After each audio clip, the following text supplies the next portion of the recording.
Hi friends, NP's ಕಿಚನ್ಗೆ ಸ್ವಾಗತ. ನಾವು ಇವತ್ತು ಮಾಡುತ್ತಿರುವ recipe restaurant style veg kurma. ಪೂರಿಗೆ, ದೋಸೆಗೆ, ಗೀ ರೈಸ್ಗೆ ತುಂಬಾ ಕಾಂಬಿನೇಷನ್ನು. ಹಾಗಿದ್ರೆ ನಮ್ಮ ವಿಡಿಯೋ ನೋಡೋದಕ್ಕಿಂತ ಮುಂಚೆ ಪ್ಲೀಸ್ ನಮ್ಮ ಚಾನಲ್ನ ಸಬ್ಸ್ಕ್ರೈಬ್ ಮಾಡಿ, ಸಪೋರ್ಟ್ ಮಾಡಿ, ಲೈಕ್ ಮಾಡಿ, ಶೇರ್ ಮಾಡಿ, ಪಕ್ಕದಲ್ಲೇ ಕಾಣೋ ಬೆಲ್ ಐಕಾನ್ ಮೇಲೆ ಕ್ಲಿಕ್ ಮಾಡಿ.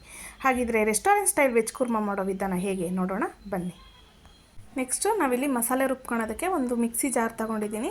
ಅದಕ್ಕೆ ಒಂದು ದಪ್ಪು ಸೈಜ್ ಈರುಳ್ಳಿನ ಸ್ಲೈಸಾಗಿ ಕಟ್ ಮಾಡಿ ಸೇರಿಸ್ಕೊತಾ ಇದ್ದೀನಿ. ಹಾಗೆ ಒಂದು ಟೊಮೊಟೊನ ಕಟ್ ಮಾಡಿ ಸೇರಿಸ್ಕೊತಾ ಇದ್ದೀನಿ. ನಿಮಗೆ ಖಾರಕ್ಕೆ ಅನುಗುಣವಾಗಿ ಹಸಿಮೆಣ್ಸಿಕಾಯಿನ ಸೇರಿಸ್ಕೊಳ್ಳಿ. ನಾನಿಲ್ಲಿ ಒಂದು 7ರಿಂದ 8 ತೊಗೊಂಡಿದ್ದೀನಿ. ಹಸಿ ತೆಂಗಿನಕಾಯಿ ತುರಿದ್ಬಿಟ್ಟು ತೊಗೊಂಡಿದ್ದೀನಿ.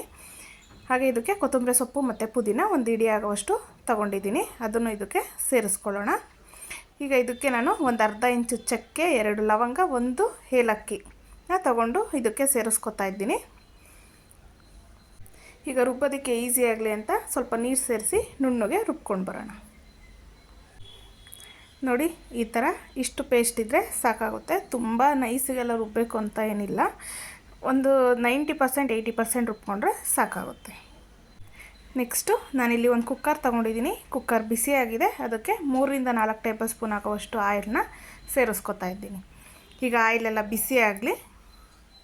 ಈಗ ಆಯಿಲ್ ಬಿಸಿಯಾಗಿದೆ. ಅದಕ್ಕೆ ಸಾಸಿವೆ ಮತ್ತು ಸೋಂಪು ಕಾಳನ್ನ ಸೇರಿಸ್ಕೊತಾ ಇದ್ದೀನಿ.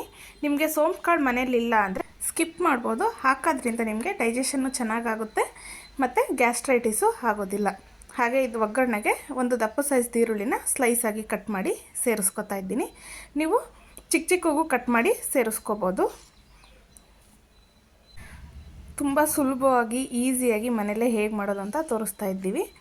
ಈಗ ಇದನ್ನು ಸ್ವಲ್ಪ ಹಸಿ ವಾಸನೆ ಹೋಗೋವರೆಗೂ ಫ್ರೈ ಮಾಡ್ಕೊಳ್ಳೋಣ. ನಾವು ಸಾಸಿವೆ ಎಲ್ಲ ಹಾಕಬೇಕಾದ್ರೆ ಹೈ ಫ್ಲೇಮಲ್ಲಿ ಇಡಬಾರ್ದು, ಕೈಗೆಲ್ಲ ಸಿಡಿಯುತ್ತೆ. ಈಗ ಇದು ಸ್ವಲ್ಪ ಹಸಿ ವಾಸನೆ ಎಲ್ಲ ಹೋಗಿದೆ.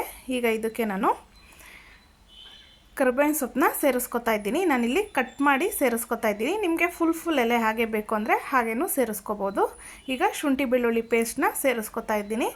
ನಿಮಗೆ ಶುಂಠಿ ಬೆಳ್ಳುಳ್ಳಿ ಪೇಸ್ಟ್ ಇಲ್ಲ ಅಂದರೆ ಮನೆಯಲ್ಲಿ ನೀವು ಮಸಾಲೆ ರುಬ್ಕೋಬೇಕಾದ್ರೇ ಅದಕ್ಕೆ ಒಂದು ಅರ್ಧ ಇಂಚು ಶುಂಠಿ, 1 ಗೆಡ್ಡೆ ಬೆಳ್ಳುಳ್ಳಿನ ಸಿಪ್ಪೆ ತೆಗೆದು ಸೇರಿಸಿ ರುಬ್ಕೋಬೋದು. ಈಗ ಇದನ್ನೆಲ್ಲ ಹಸಿ ವಾಸನೆ ಹೋಗೋವರೆಗೂ ಒಂದು 30 ಸೆಕೆಂಡು ಫ್ರೈ ಮಾಡ್ಕೊಳ್ಳೋಣ.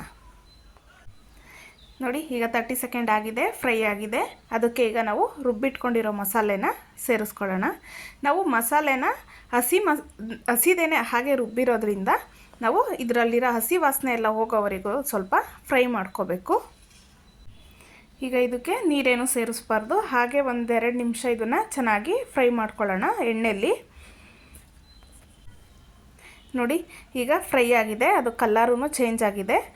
ಈಗ ಅದಕ್ಕೆ ಸ್ವಲ್ಪ ಅರಿಶಿನದ ಪುಡಿನ ಸೇರಿಸ್ಕೊತಾ ಇದ್ದೀನಿ. ಈಗ ಅದನ್ನೆಲ್ಲ ಚೆನ್ನಾಗಿ ಮಿಕ್ಸ್ ಮಾಡ್ಕೊಳ್ಳೋಣ.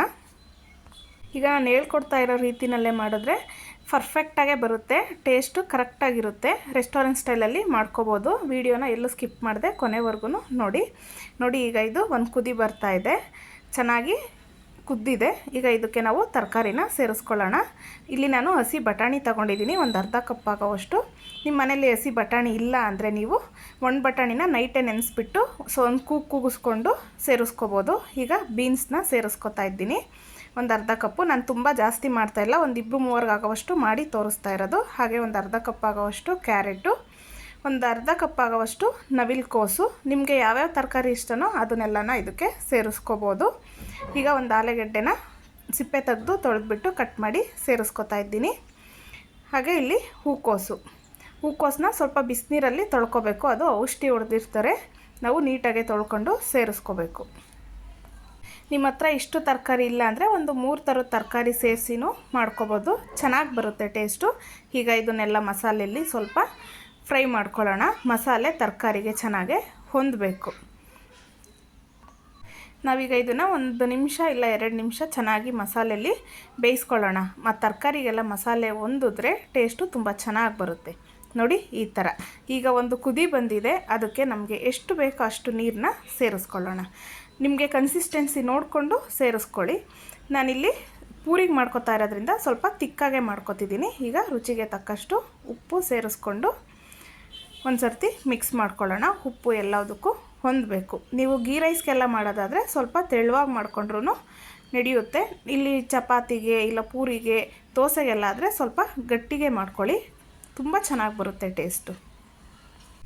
ಈಗ ಇದನ್ನೆಲ್ಲ ಮಿಕ್ಸ್ ಮಾಡಿಕೊಂಡು ನಾವು, ನಿಮಗೆ ಟೈಮ್ ಇದೆ ಅಂದಾಗ ನೀವು ಕಡಾಯಲ್ಲಾದರೂ ಮಾಡ್ಕೋಬೋದು, ಇಲ್ಲ ಅಂದರೆ ಹೀಗೆ ಓಪನ್ನಲ್ಲೇ ಮಾಡ್ಕೋಬೋದು. ಇಲ್ಲ ಟೈಮ್ ಸೇವ್ ಮಾಡಬೇಕು ಅನ್ನೋರೆಲ್ಲ ಇದನ್ನು ಲಿಡ್ ಕ್ಲೋಸ್ ಮಾಡಿ 1 ವಿಷಲ್ ಕೂಗಿಸ್ಕೊಂಡ್ರೆ ಸಾಕಾಗುತ್ತೆ, ಪರ್ಫೆಕ್ಟಾಗಿ ಬೆಂದಿರುತ್ತೆ. ನೋಡಿ ಈ ಥರ ಇಷ್ಟು ಕನ್ಸಿಸ್ಟೆನ್ಸಿಗೆ ನಮಗೆ ಎಷ್ಟು ಬೇಕು ಅಷ್ಟು ನೀರು ಹಾಕ್ಕೊಂಡು ಮಾಡ್ಕೋಬೇಕು. ಈಗ ಇದು ಲಿಡ್ ಕ್ಲೋಸ್ ಮಾಡಿ 1 ವಿಷಲ್ಲು ನಾವು ಕೂಗಿಸ್ಕೊಳ್ಳೋಣ.